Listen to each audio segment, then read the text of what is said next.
សុចញ៉ាយដល់ហើយបងប្អូនយើងអើយត្រៀមហែកាន់ឋានអូនណាសុចញ៉ាយដល់ហើយបងប្អូនយើងអើយត្រៀមហែកាន់ឋានអើយទូលត្រៃដងហែទាំងសិនជ្រះថ្លាផលបុណ្យទំនៀមសាសនាអើយទូលត្រៃដងហែទាំងសិន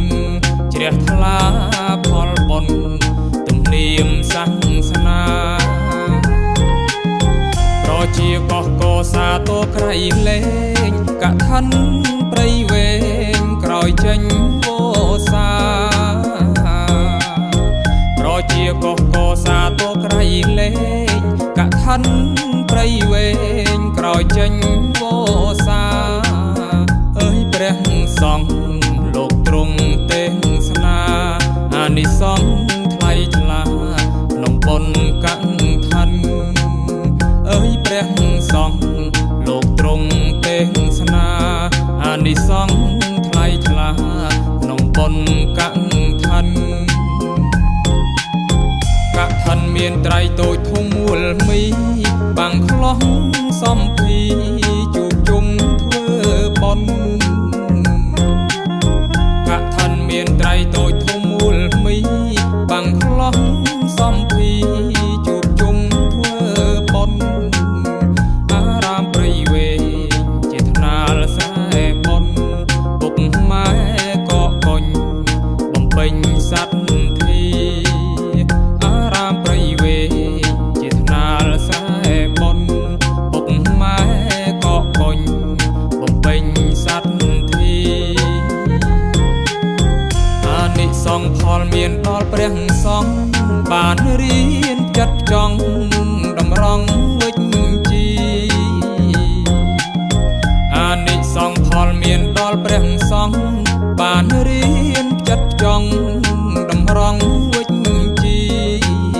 បងប្អូនស្រុះស្រួលចូលរួមសត្វធាកុសលនានាបានដល់នឹកពៀនបងប្អូនស្រុះស្រួលចូលរួមសត្វធាកុសលនានាបានដល់នឹកពៀន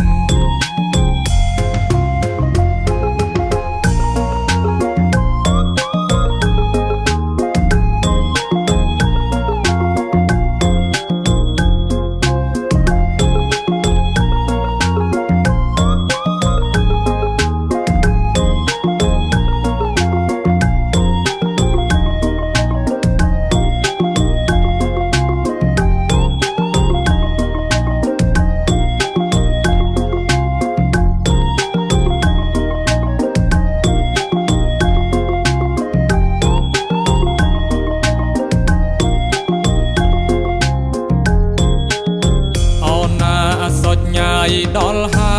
យបងប្អូនយើងអើយត្រៀមហែកាន់ឋានអូនណាសុចញ៉ាយដល់ហើ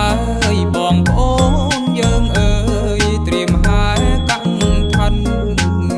អើយទូលត្រៃដងហែទាំងសិនជ្រះថ្លាផលបុណ្យទំនៀមសាសនា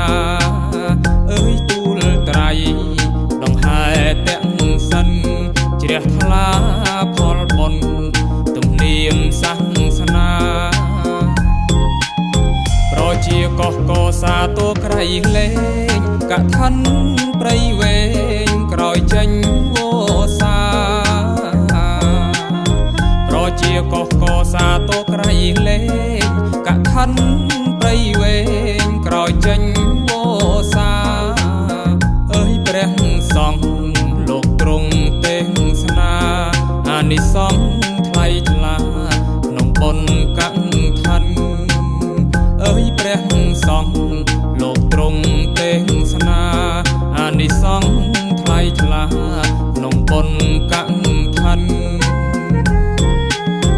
កឋិនមានត្រៃតូចធំមូលមី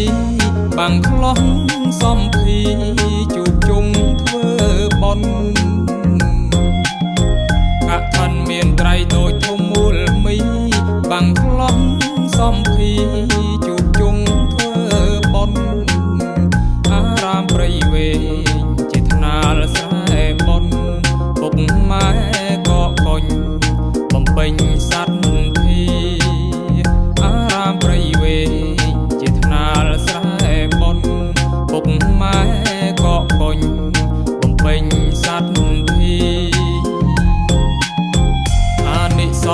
មានដល់ព្រះសង្ឃ